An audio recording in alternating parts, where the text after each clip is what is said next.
예루살렘에 무너진 성벽은 누구 혼자만의 힘으로 세워진 것이 아니었습니다.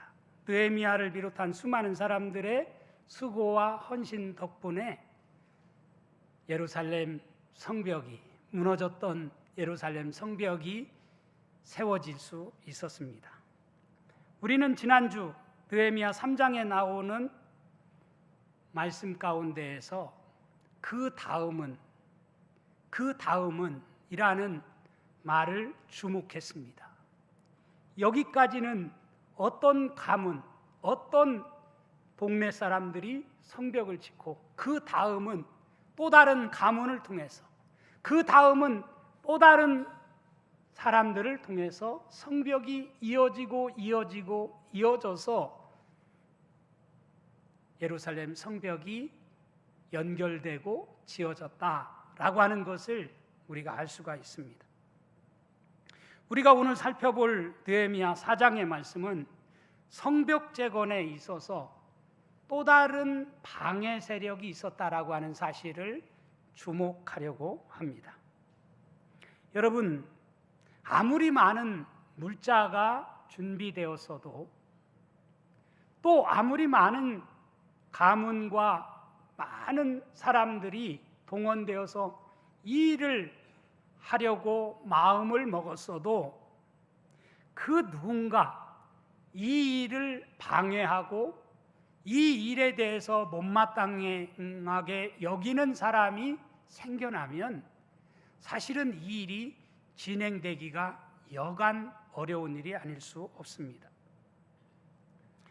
그런 차원에서 무너진 성벽이 재건되어지기까지 어떻게 보면 계속해서 기도하는 것, 그것이 얼마나 중요한 일인지 모릅니다. 그래서 성경은 우리에게 쉬지 말고 기도하라, 우리에게 그렇게 가르쳤다라고 생각이 들어요. 쉬지 말고 기도하라. 마가복음 9장 29절에 보면 예수님께서 기도 외에 다른 것으로는 이런 종류가 나갈 수 없느니라, 그렇게 말씀을 하셨어요. 기도밖에는 다른 방법이, 다른 해법이 없다는 것입니다. 잠언 24장 6절에는 너는 전략으로 싸우라, 승리는 지략이 많음에 있느니라, 그렇게 말씀을 했어요. 사랑하는 여러분, 우리는 전략으로 세상을 살아가야 돼요. 전략을 가지고 살아가야 돼요. 그런데 우리에게 최고의 전략이 뭐겠는가 생각해 보면 최고의 전략은 오늘 설교 제목과 같이 기도인 줄 믿으시기를 바랍니다. 최고의 전략은 기도예요. 여러분, 어떤 일을 할 때 항상 탄탄대로만 펼쳐지는 것은 결코 아닙니다. 때로는 아무리 우리가 좋은 뜻을 가지고 일을 추진하지만 우리 앞에 큰 저항, 또 방해 세력이 우리 앞에 나타날 때가 있어요. 오늘 본문이 우리에게 그것을 이야기하고 있는 것입니다. 1절에 보면 이렇게 시작돼요. 산발랏이 우리가 성을 건축한다 함을 듣고 크게 분노하여 유다 사람들을 비웃으며, 당시 느헤미야는 페르시아 왕의 술관원이라고 하는 높은 고위직을 포기하고 800km나 되는 그 먼 거리까지 와서 지금 예루살렘 성벽을 재건하려고 지금 많은 물자를 동원해 가지고 여기까지 온 것입니다.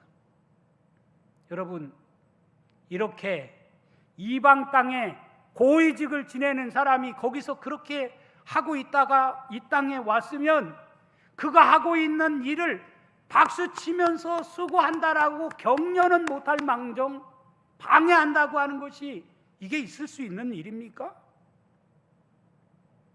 그런데 오늘 느헤미야 4장에 나온 우리가 읽은 말씀에서 살펴볼 수 있듯이 당시 사회적으로 지도급에 있던 사람들이 분노하면서 이 일을 방해하고 나섰다라고 하는 사실을 말해주고 있습니다.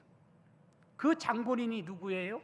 산발랏과 도비아라고 하는 사람입니다. 고대 역사 문헌에 따르면 산발랏은 당시 사마리아 지역의 총독이었어요. 그리고 도비아는 암몬 지역의 영향력 있는 관료였습니다. 이런 고위층에 있는 지도자들이 이 일을 회방하고 나선 것입니다. 이미 우리는 느헤미야 2장에서 느헤미야가 예루살렘에 도착하여 지금까지 하나님의 선한 손이 역사하여 지금 이 모든 일이 되어지고 있다라고 하는 것을 보고했을 때 느헤미야 2장 19절에 보면 호론 사람 산발랏과 종이었던 암몬 사람 도비아와 아라비아 사람 게셈이 이 말을 듣고 우리를 업신여기고 우리를 비웃어 이르되 너희가 하는 일이 무엇이냐? 너희가 왕을 배반하고자 하느냐 하기로 이렇게 말하고 있는 것을 읽어볼 수 있어요. 그들이 지금 느헤미야와 유다 백성들이 하고 있는 이 일을 적극적으로 찬성하고 격려하고 그야말로 잘한다고 박수 쳐줘야 될 사람들이 오히려 이 일을 회방하고 일이 안 되도록 만들어가는 그런 세력이 있었다라고 하는 사실을 말해주고 있습니다. 아마도 저들은 유다 백성이 성벽을 완성하게 되어지면 페르시아 제국 내에서 예루살렘의 정치 경제적 지위가 격상되어질 것을 두려워했기 때문일 것입니다. 그렇게 되어지면 상대적으로 사마리아와 암몬이 누리던 기득권과 지역 패권이 흔들리게 될 것이라고 생각하지 않았을까 짐작이 됩니다. 그러니까 이 방해 공작은 단순한 텃세가 아니라 기득권을 지키려는 주변 세력의 조직적이고 정치적인 생존 투쟁의 일환이었던 것이죠. 오늘 본문 2절에 보면 산발랏은 자기 형제들과 사마리아 군대 앞에서 5가지 질문을 던지면서 조롱을 합니다. 이 미약한 유다 사람들이 하는 일이 무엇인가? 스스로 견고하게 하려는가? 제사를 드리려는가? 하루의 일을 마치려는가? 불탄 돌을 흙무더기에서 다시 일으키려는가? 이런 말을 하면서 지금 느헤미야와 유다 백성들이 하고 있는 이 무너진 성벽 재건 사업을 회방하고 조롱하는 일을 했다는 이야기입니다. 여기 이 미약한 유다 사람들이라는 이 미약한이라는 단어는 히브리어로 보니까 아벨랄림이라는 단어인데요, 단순히 힘이 없다는 뜻을 넘어서 시들어가는, 시체처럼 생기가 없는 이런 뜻을 담고 있는 단어입니다. 이 시들어져가는 시체처럼 생기가 없는 이런 사람들이 뭘 하겠어? 이런 비웃음, 조롱이라고 할 수 있어요. 그러니까 이 표현은 유다 공동체의 사기를 꺾기 위한 극단적인 심리적 언어를 일삼고 있는 말이라 할 수 있습니다. 게다가 3절에서 도비아는 그들이 건축하는 돌 성벽은 여우가 올라가도 무너질 것이다, 이렇게 비아냥거립니다. 여러분, 돌 성벽이 아무리 돌이 시원찮은 돌이라 할지라도 여우의 무게 정도로 절대로 무너져 내리지는 않습니다. 그러나 이들은 유다 백성들의 마음에 무력감과 불가능이라는 영적 바이러스를 심어 공사를 중단시키고 온갖 방해 공작을 하려고 이런 말을 서슴지 않고 했다는 이야기죠.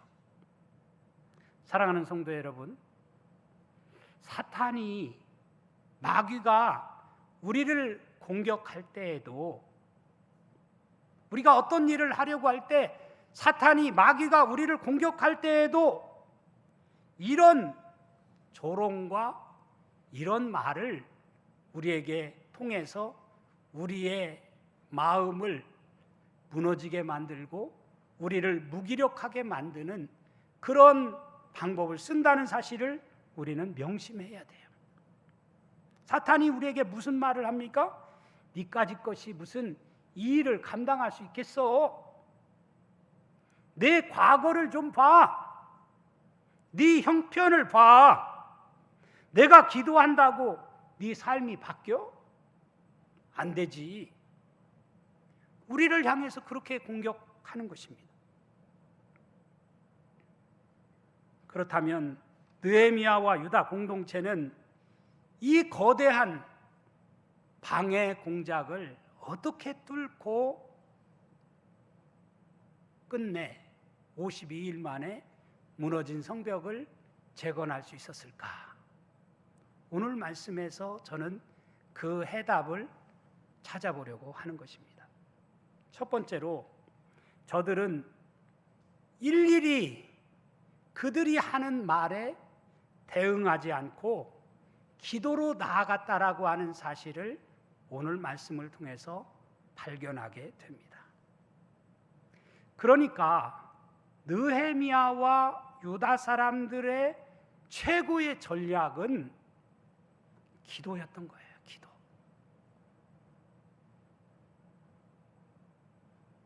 만약 그들이 기도하지 않았다면 절대로 돈 가지고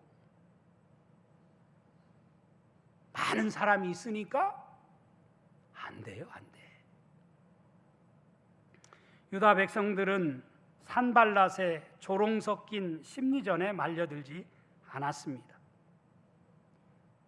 도비야의 말에 주눅들지 않았어요.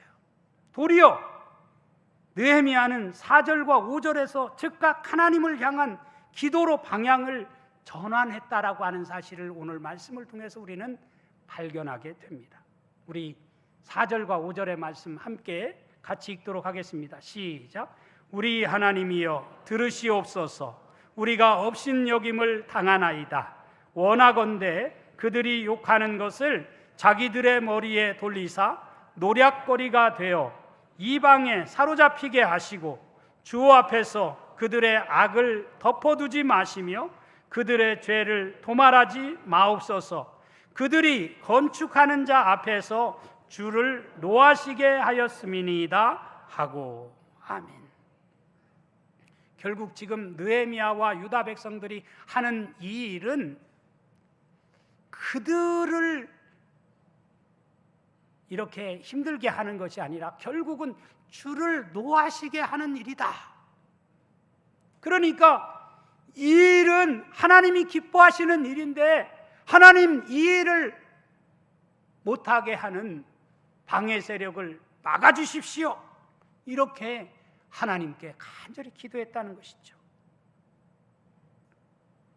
인간적인 말싸움은 에너지를 고갈시키고 내면을 무너뜨립니다. 그러므로 적의 방해 공작을 뚫는 최고의 전략은 세상의 온갖 소음을 차단시키고 우리의 마음을 주님께로 향하는 것입니다. 주님의 주권을 바라보는 거예요. 눈을 들어 주를 보라. 내 모든 염려 주께 맡겨라. 슬플 때에 주님의 얼굴 보라. 사랑의 주님 안식 주리라. 우리의 눈을 열어서 눈을 들어서 주님을 바라볼 때 우리는 온갖 방해 세력을 뚫고 우리가 원하는 바를 이룰 수 있는 놀라운 역사가 일어날 수 있다라고 하는 사실을 믿는 저와 여러분이 될 수 있기를 주님의 이름으로 축원합니다. 미국의 16대 대통령 아브라함 링컨은 남북전쟁 당시 수많은 정적들과 언론으로부터 엄청난 비난과 조롱을 받았습니다. 심지어 그의 내각에 있던 장관들마저 그를 시골뜨기 고릴라라며 무시하기도 했습니다. 하루는 참모들이 링컨에게 억울하지 않냐며 당장 저 비방자들을 처벌하라고 격분을 했습니다. 그때 링컨은 조용히 웃으며 이렇게 말했다고 합니다.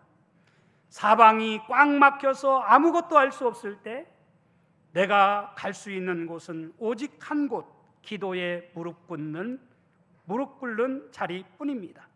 내가 그들의 말에 일일이 대꾸한다면 나는 이 나라를 재건하기 전에 화병으로 먼저 죽었을 것입니다. 링컨은 비난의 소리를 기도의 동력으로 바꿨어요. 그래서 결국 국가의 분열을 막아내는 그런 위대한 대통령이 되었던 것이죠. 그래서 지금도 미국 사람들이 가장 존경하는 대통령이 누구냐고 묻는다면 대다수의 많은 사람들이 제16대 아브라함 링컨을 존경합니다. 흑백 간의 갈등 속에서 그야말로 링컨이 중심을 잘 잡아서 결국은 오늘까지 오는 역사에 그런 아브라함 링컨과 같은 대통령이 있다는 것이 우리는 자랑스럽습니다. 그렇게 이야기하는 것이죠. 두 번째로 오늘 말씀에서 우리가 깨달아야 할 중요한 교훈은 흙무더기 속에서 불탄 돌을 찾아내는 영적 시각이 필요하다는 사실입니다. 2절에 보면 산발랏은 이렇게 저들을 조롱했어요. 불탄 돌을 흙무더기에서 다시 일으키려는가? 이 말은 무엇을 말합니까? 불탄 돌이 대적들의 눈에는 그저 쓸모없는 쓰레기 더미로 보였다는 뜻입니다. 그러나 느헤미야와 유다 백성들의 눈에는 그것이 결코 불탄 돌 그 자체가 아니었습니다. 어쩌면 그 불탄 돌은 다시 쓸 수 있는 견고한 돌로 보였던 것입니다. 사실 재건의 역사란 아무것도 없는 무에서 시작하는 것이 아닙니다. 이미 무너져 내린 내 삶의 잔해 속에서, 실패의 아픔 속에서 하나님이 남겨주신 은혜의 흔적을 다시 파내서 그것을 잘 활용하는 그런 지혜가 우리에게 필요하다는 이야기예요. 사탄은 우리의 실패와 상처를 보며 이제 모든 것이 끝났다고 조롱을 합니다. 하지만 하나님은 그 불탄 돌을 가지고 얼마든지 더 단단한 성벽의 모퉁이 돌로 사용하고 계신 것을 우리가 알 수가 있어요.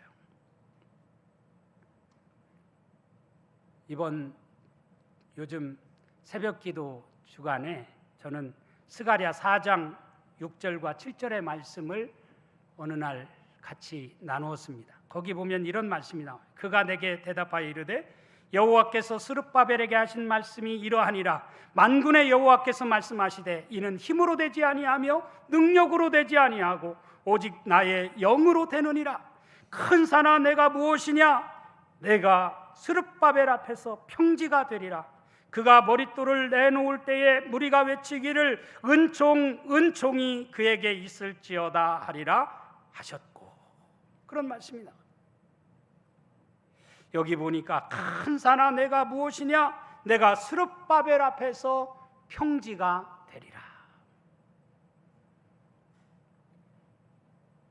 이 스가랴 선지자의 예언의 말씀은 이제 성전이 무너진 상태에서 십수년이 방치된 상태에서 저들이 꼼짝도 하지 않고 우리는 할 수 없어. 우리가 어떻게 저 무너진 성전을 뭐 가지고 안 돼. 할 수 없어. 이렇게 생각하는 저들을 향해서 스가랴 선지자를 통해서 큰 산아 내가 무엇이냐? 내가 스룹바벨 앞에서 평지가 될 것이다. 아무리 거대한 장애물이 가로놓여 있다 할지라도 하나님께서 함께 하시면 그까짓 것 아무것도 아니다. 그러면서 그가 머릿돌을 내놓을 때에 무리가 외치기를 뭐라고요? 은총이 그에게 있을지어다 하리라.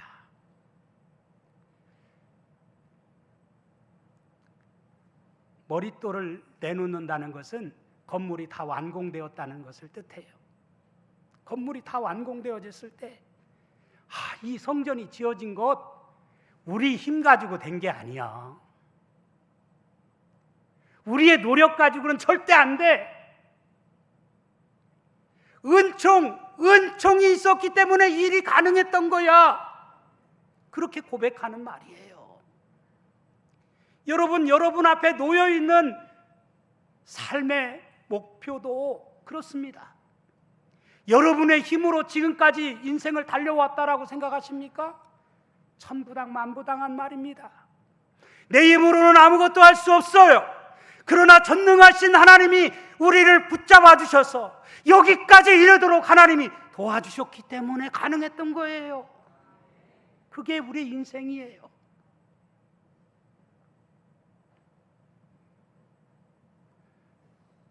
세 번째로 저들은 마음을 하나로 모아서 절반의 임계점을 돌파했습니다. 6절 말씀 또 같이 한번 읽도록 하겠습니다. 시작. 이에 우리가 성을 건축하여 전부가 연결되고 높이가 절반에 이르렀으니 이는 백성이 마음들여 일을 하였음이니라. 아멘. 여기 보니까 연결되고 라는 단어가 나옵니다. 연결되고. 히브리어 성경으로 보니까 하바르라는 단어인데 연결되었다. 너무너무 중요한 말이에요. 연결될 뿐만 아니라 높이가 절반에 이르렀다라고 말씀을 하고 있어요.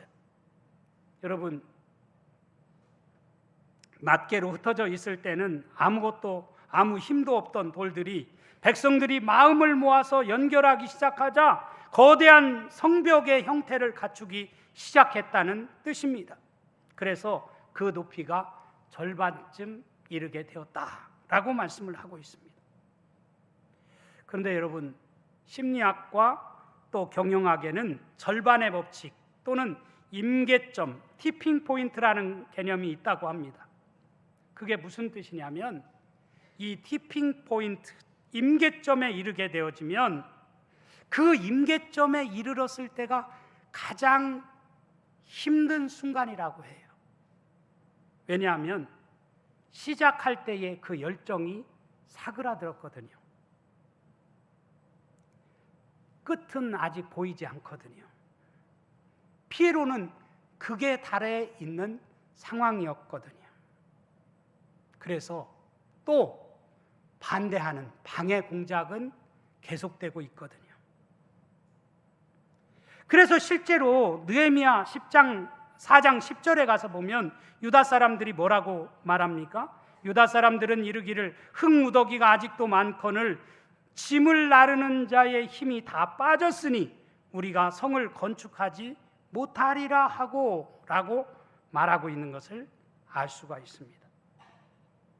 짐을 나르는 자의 힘이 다 빠졌으니 우리가 성을 건축하지 못하겠다. 임계점에 저들이 도달하게 되었다는 이야기예요. 얼마나 안타까운 일이에요. 유다 백성들 모두가 합력하여 전부가 연결되고 이제 그 높이가 절반에 이르렀으면 이제 거의 다 끝나간다. 우리 힘을 더 내자. 이렇게 생각해야 되는데 사람이 그렇지가 않다는 거예요. 임계점에 이르게 되어지면 위기가 찾아온다는 거예요. 더 이상 못하겠어? 여기서 중단해야 될 것 같아? 이런 말이 여기저기서 나오게 된다는 이야기입니다. 그런데 여러분, 저들이 이 임계점을 어떻게 돌파했는지 오늘 6절 하반절의 말씀에 답이 나와 있습니다.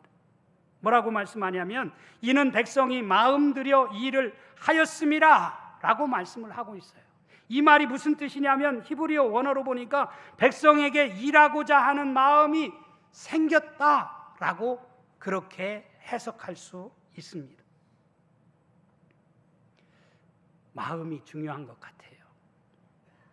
마음이 무너지면 어떤 것도 할 수가 없습니다. 잠언 18장 14절에 보면 사람의 심령은 그의 병을 능히 이기려니와 심령이 상하면 그것을 누가 일으키겠는가? 라고 그렇게 말하고 있어요. 그래요. 마음이 무너져 내리면 아무것도 할 수 없습니다. 무너진 예루살렘 성벽 건축 아마 느헤미야 혼자 했더라면 아마 벌써 번아웃 돼가지고 포기하고 말았을 것이에요. 이렇게 온갖 방해 공작이 있고 또 의기소침하게 만드는 말들을 쏟아붓는 사람들이 있는데 어떻게 그 일을 이룰 수가 있겠어요? 그런데 이것은 느헤미야 혼자 하는 일이 아니었어요. 느헤미야와 유다 백성들이 함께 힘을 합한 일이었어요. 무엇보다 더 중요한 것은 그 배후에 하나님이 계셨어요. 하나님이 계셨어요. 사랑하는 성도 여러분, 오늘 말씀을 저는 정리하고자 합니다. 느헤미야 시대의 성벽 재건에 있어서 산발랏과 도비아가 유다 공동체를 흔들려고 했지만 흔들려고 했던 것처럼 오늘 우리 앞에도 우리 가정이 또 우리 교회가 나아가고자 하는 방향에 온갖 방해 세력이 우리의 발목을 잡을 때가 있다고 생각합니다. 그러나 여러분 기억하십시오. 대적들의 조롱과 모함이 거세다는 것은 역설적으로 우리가 지금 하나님의 선한 일을 아주 잘 해내고 있다라고 하는 증거예요. 여러분이 아무런 비전도 없이 앞을 향해서 전진해 가고 있다고 한다면 아마 마귀도 여러분의 발목을 잡지 않아요. 그러므로 여러분 한 주간의 삶을 향해서 나아갈 때 오늘 전한 이 말씀을 꼭 명심하시기를 바랍니다. 첫째, 세상의 비난과 조롱의 말에 일일이 대꾸하지 말고 그 에너지를 무엇에 쏟으라고요? 기도에 쏟으라는 것입니다. 왜냐하면 기도는 최고의 전략이기 때문입니다. 두 번째로 내 삶의 무너진 잔해 속에서 하나님이 남겨두신 불탄 돌의 은혜를 발견하시기를 바랍니다. 때로는 내 안에 상처가 능력이 될 수 있어요. 실패가 능력이 될 수 있어요. 그래서 바울은 뭐라고 고백합니까? 내 약함이 곧 강합니다. 말하잖아요. 갈라디아서 6장 17절에는 내 몸에 예수의 흔적을 지니고 있다라고 말합니다. 내 몸에 예수의 스티그마, 흔적이, 상처가 내 몸에 있다라고 자랑스럽게 이야기합니다.